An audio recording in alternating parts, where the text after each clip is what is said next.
for channels and therefore had his career destroyed. Why are we here? The fight for liberty!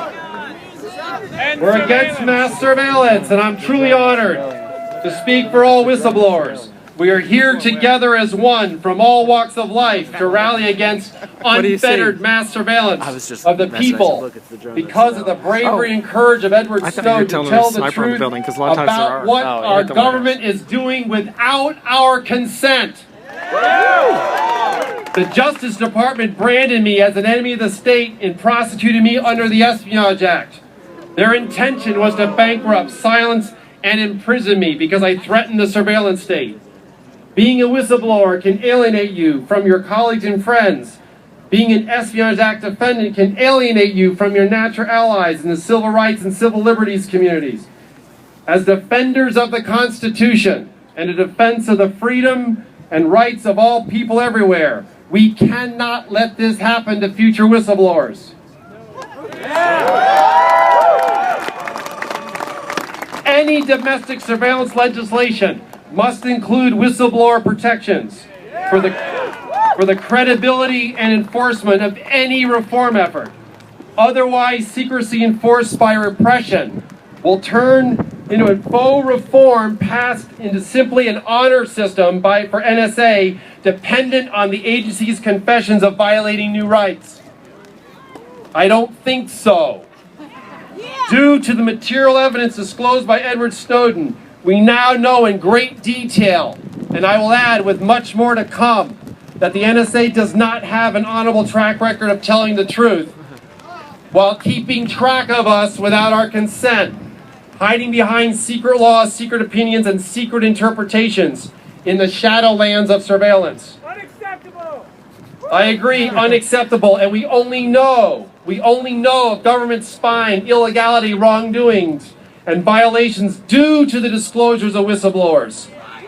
The public's eyes and ears, exposing abuse of government power in the public interest.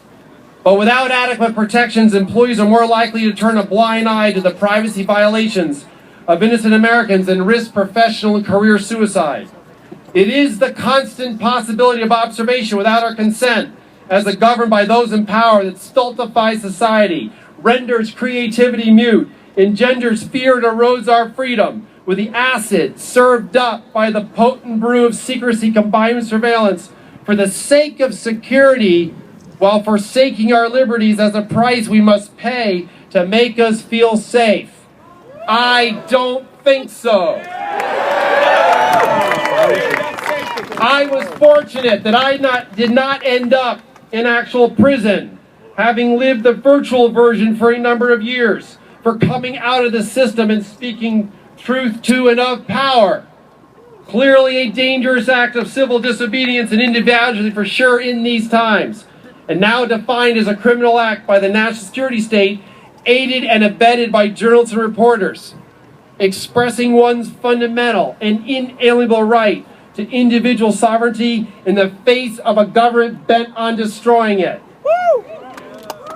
The last thing a free and open society needs is a digital fence around us, creating a virtual turnkey tyranny, with the barbed wire of surveillance not only keeping track of our comings and goings, but now increasingly wanting to know what we think and feel, the very essence of who we are and share as human beings.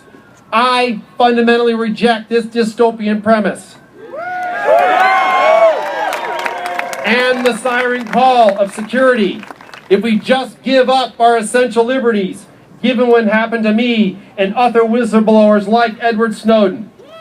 And so, it is time to roll back the surveillance state. It is time to restore the Fourth Amendment. It is time to repeal the Patriot Act. It is time to repeal the FISA Amendments Act. It is time that the United States government stops watching us. It is high time for us as the people to save the government from itself in order to form a more perfect union here and everywhere. We need to let freedom ring anew throughout the land because nothing less than our own future is at stake. Never, never forsaking life, liberty, and the pursuit of happiness.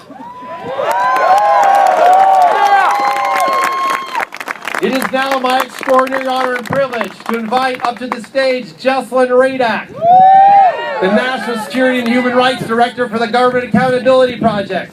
I think she might just have a few words to share. From Edward Snowden. Jesselyn.